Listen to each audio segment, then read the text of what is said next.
Today's title is a question. What if? Serious scientific answers to absurd hypothetical questions by Randall Munroe. This book is from 2014, so about 10 years ago, at least as of this recording, and it's about 300 pages. However, that is going to be one of the hardest gauges to determine how long this book is. I think the best way to describe this book is to actually first describe to you the author, Randall Munroe. Who is he?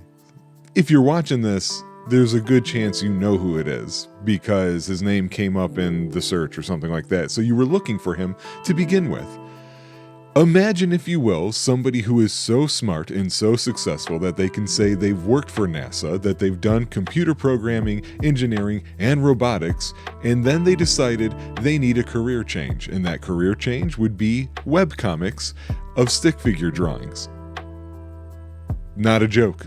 That's the life of Randall Munroe, the artist and author behind XKCD, a webcomic that, despite how super into I got into webcomics, I never actually checked his stuff out, and I really have been meaning to. I'm a big webcomics guy. Penny Arcade, Control-Alt-Delete, Real Life, PvP, 8-Bit Theater, and so many others that, for a period there, I just dove straight in. I got to Bob and George well after Bob and George stopped running, but I've gone through those archives like 2, maybe 3 times. So why I never went to XKCD, I don't know.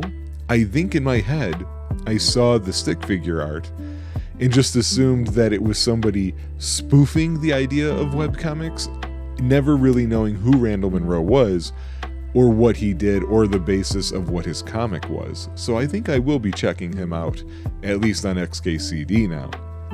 This book is him answering some crazy questions he got from his fans, especially once they all learned what his background was. So it's a lot of super weird science-based questions that you can't just Google, generally speaking.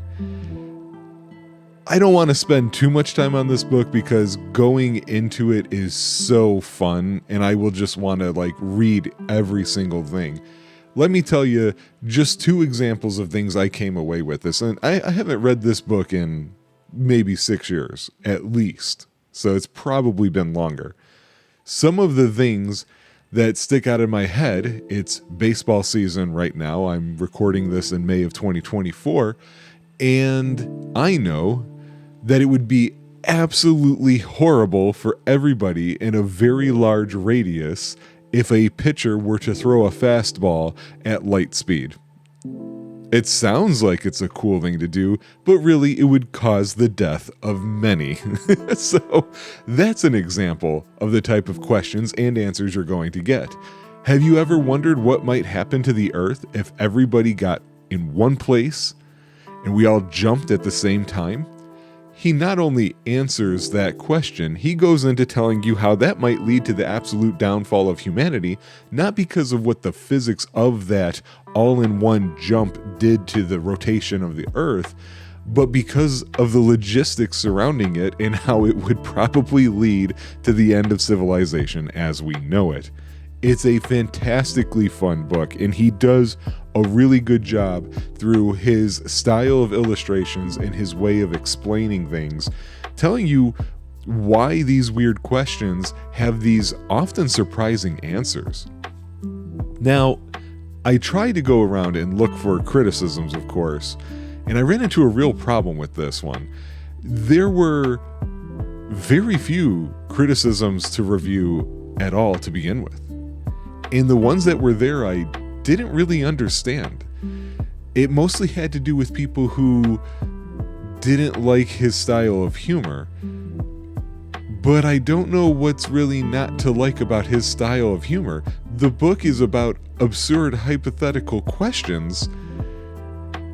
That's all you really need to say, and you have a really good idea as to what kind of humor the book's gonna be about.